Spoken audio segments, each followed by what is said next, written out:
Hello, it's 2:29 a.m. So here's an update. So okay, first of all, that guy didn't tell me. Yes, you were shady because you didn't tell me what your name was. You didn't tell me. You didn't want to tell me what organization you was. You act like you had something to hide by saying that, oh, we're a private organization. And I mean, I don't even know how you got my phone number. And it had nothing. Couldn't find out it had nothing to do with the that agency that was from on Twitter.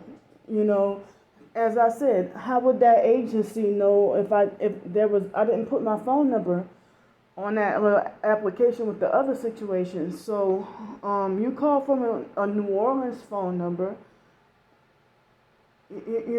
And I don't know what fake private agency you got, and then he wanted to talk about, oh, our background checks.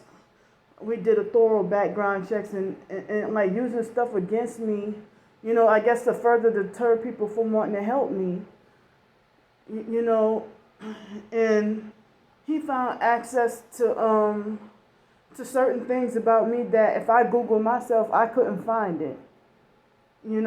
So I found out what his name is, and I blocked his account. And he tried to he didn't tell me, he didn't, when he first called me up, you should have been professional enough he acted like he tried to tiptoe in certain questions he didn't want to answer.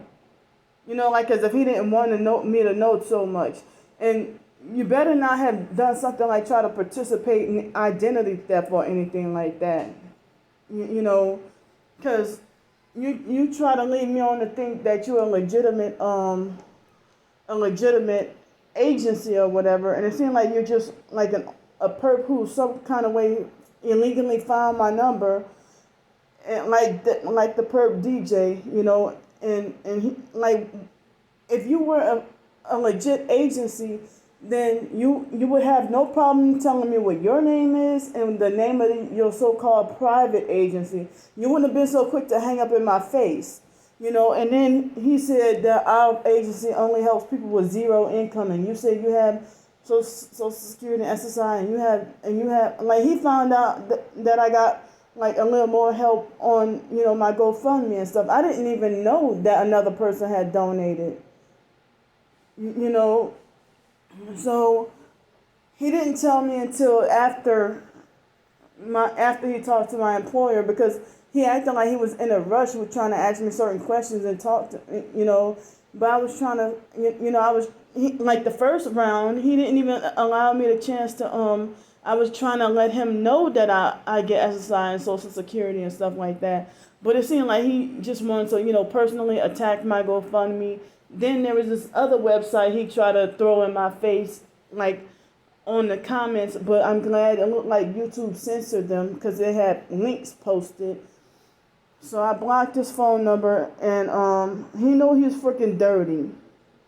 And I don't care that y'all all disagree with me, because, in the first place, he didn't tell me all about the program and say, well, this is the guidelines, and those are the guidelines, and these are, this is the guidelines, or this is the rules, or this is the qualification. You didn't tell me none of that. So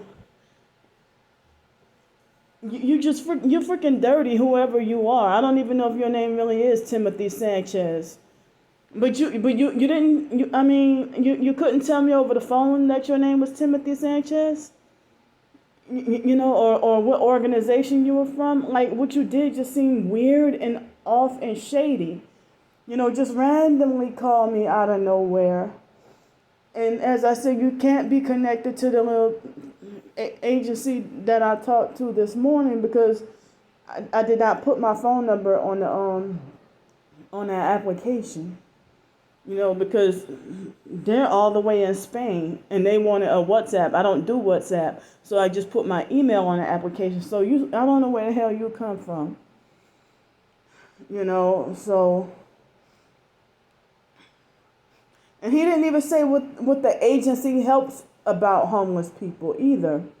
he didn't say, but we help homeless people do this, or we, like, if you were really from the homeless entrepreneur thing, then you would have had no problem saying that. Well, you had filled out an application, and he didn't say none of that. He just said, "Oh, we're an agency that helps homeless." And I'm like, well, he acted like as if he wants to be a coward and hurry up and freaking hang up in my face, but then he seemed like a narcissistic fake scam perp.